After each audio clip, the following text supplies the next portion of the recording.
రేవంత్ రెడ్డి ప్రభుత్వానికి 5 ఏళ్లు ఢోకా లేదని, ఎన్ని కుట్రలు చేసినా ముఖ్యమంత్రిని ఏమీ చేయలేరని టీపీసీసీ వర్కింగ్ ప్రెసిడెంట్ జగ్గారెడ్డి అన్నారు.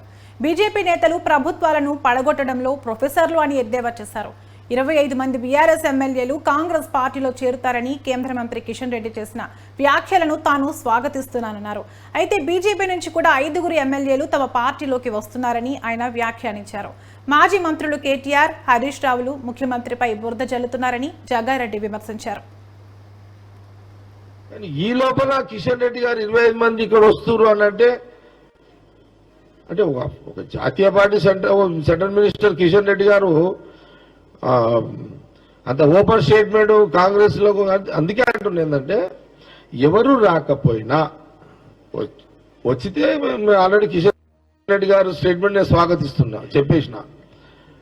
కానీ కాంగ్రెస్ సీఎం రేవంత్ రెడ్డి కాంగ్రెస్ గవర్నమెంట్ కి తెలంగాణలో డోకా లేదు. ఇది ప్రాక్టికల్ గా నేను ఊహించి ఇదే ఇట్లనే ఉంటుందని చెప్తున్నా. ఇక నో డౌట్ దీంట్లో ప్రతిపక్ష పార్టీగా కేటీఆర్ గారు ఏదో ఒకటి మాట్లాడాలి కాబట్టి మాట్లాడుతున్నాడు. ముఖ్యమంత్రి రేవంత్ రెడ్డి గారి మీద అపోజిషన్ పార్టీగా ఏదో బురద చల్లాలి కాబట్టి చల్లుతున్నారు.